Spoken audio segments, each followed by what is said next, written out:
Donovan. Thank you very much. Good evening, everybody. Good evening. It is my pleasure to be with you tonight. We're going to have an interesting hour, I'm sure. I'd like to talk a little bit about myself and what I've done for the last 4 years, because I believe when you're looking to who you should vote for on November 4th, what I've done is equivalent to what I'm going to do in the next 4 years. So let me start a little bit about myself. I am the mother of a 23-year-old son. He is adopted. I adopted him when he was 7 months old. He is from Paraguay in South America, and I'm lucky to be his mother. Best son you could ever have, and I'm blessed. I did a public servant for most of my life, and I take that very seriously because I like what I do. I like helping people. I like representing you. When I ran for office 4 years ago for county executive, I made you 4 promises. I said I would look for waste everywhere I found it. I'd audit every department in county government. I would hold taxes level the first year, and any tax increases we needed to have in years 2, 3, and 4 would be below the rate of inflation. Ladies and gentlemen, I kept every promise I made. Now, that's not necessarily something you could say, you know, that's great, except a lot of politicians get elected and forget the promises they made as soon as they got elected. Here's some of the things that we did. We sold off hundreds of county cars. When I got there, we had people taking home county cars. Now that was a free car to them, free car insurance, and of course if you're driving a county car, you're going to fill it with county gas. Free car, free insurance, free gas. We got rid of over 300 cars from our county fleet, and in the last 3.5 years, we've saved over $700,000 because of that. Cell phones. Our cell phone bill for Bergen County was $6,000 a month when I got there.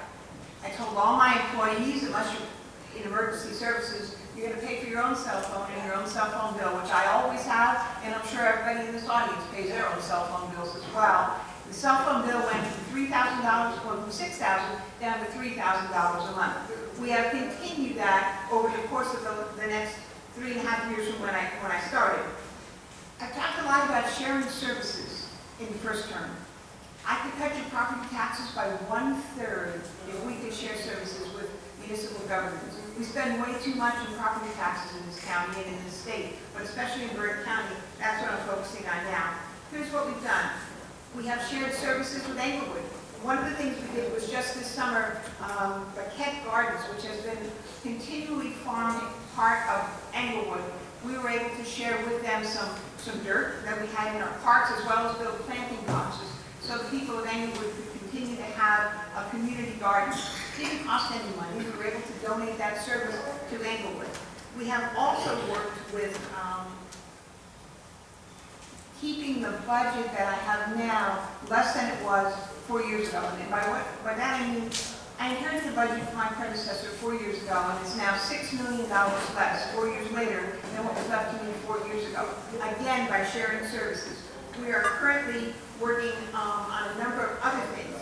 Just so you know, the CSX, which are the oil tankers that are coming through now, the CSX is the line. We have worked with all of our municipalities. We've worked with the state of New Jersey, with the Department of Transportation Commissioner, to assure that we know all of the information we can know, and that it's as safe as it can be as it travels through our county.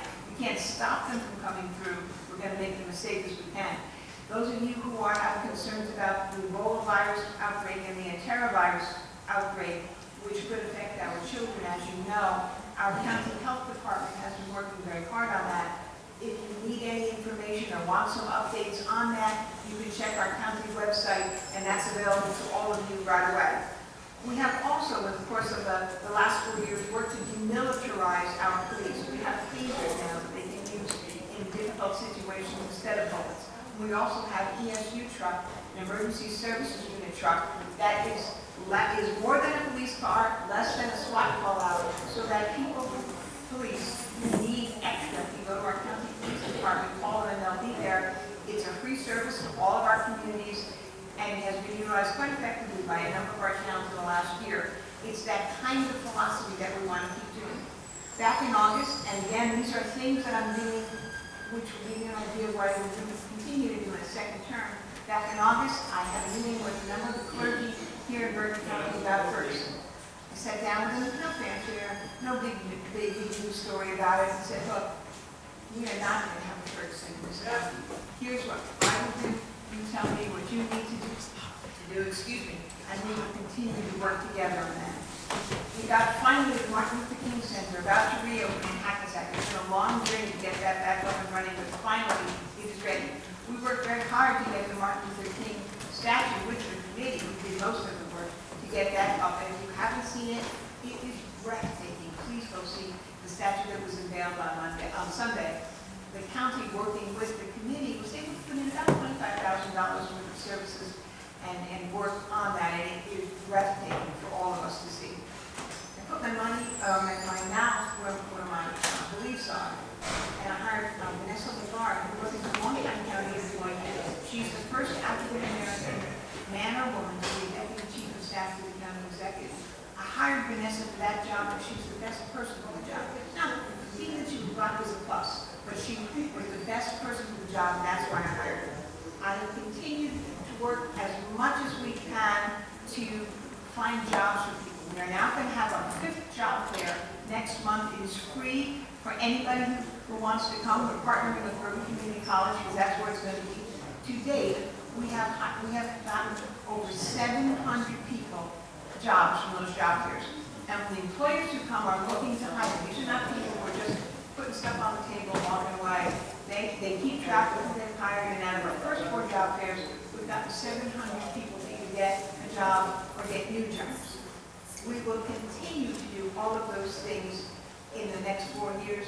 And by the way, those lawsuits that people talk about, I did file 5 lawsuits in the last 3.5 years. Every single one of them were to protect the taxpayers that do the edge. There's one lawsuit people talk about. The surrogate sued me. You know why? He wanted to give 14% raises to his staff and overspend his budget to do that. I said no. He took me to court, and the judge said, "You're right. You can't give those kinds of raises and overspend your budget." I will continue to fight for all of you with every breath I have. You can tell it's almost 11 days my voice is going. But I will continue to fight for you with every breath I have for as long as I'm county executive. And thank you for listening.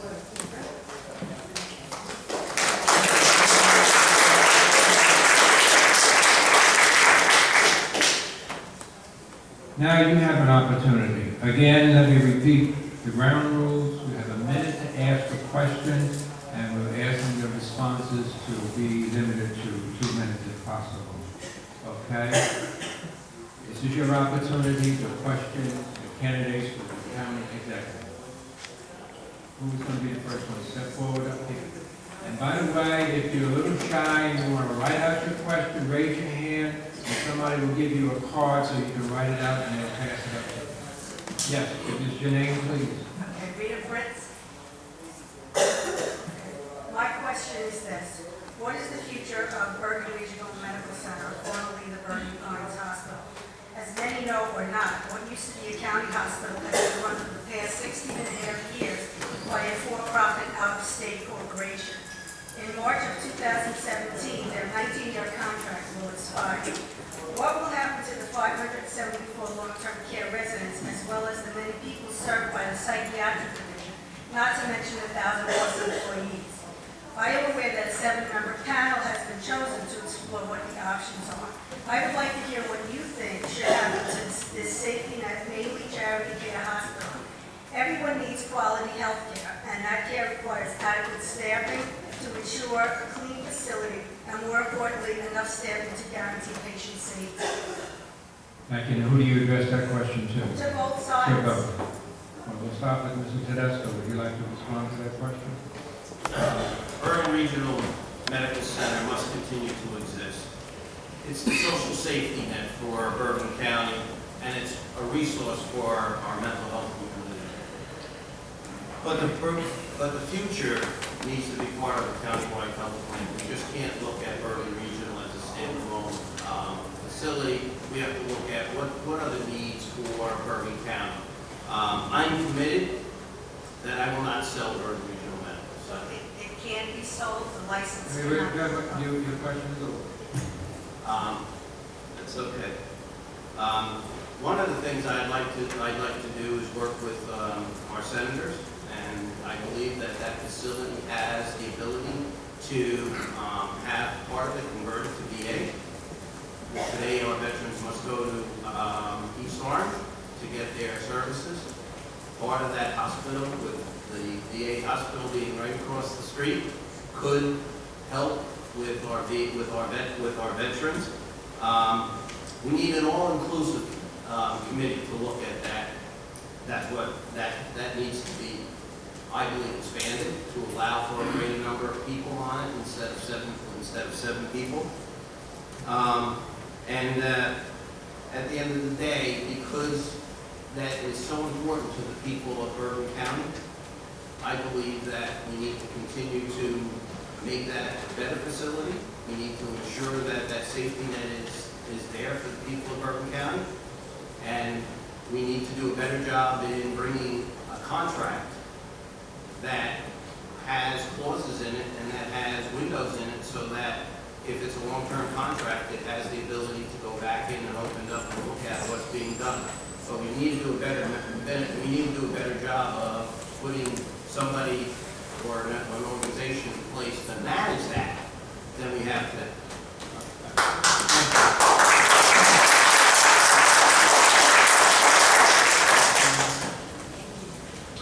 You sound like you know a lot about the hospital, but I'll just say for other people, as they may not know, the long-term lease that's there now expires in 2017.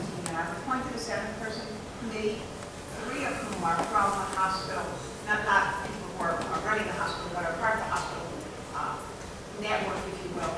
Because the first thing we have to do, and this committee is going to come up with an RFP, request for proposals of what to do with the hospital.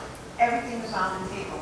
The first thing we have to do is protect the people who are there, and certainly protect the staff as well.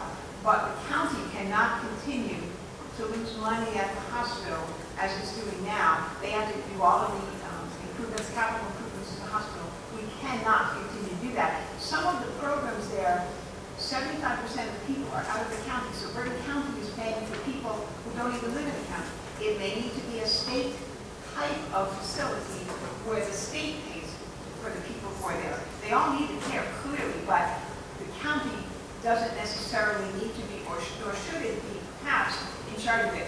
What I say to anybody who asks me is that every suggestion is possible. I'd like this committee, the 7-person committee, was chaired by Lisa Randall, former assemblywoman, who's going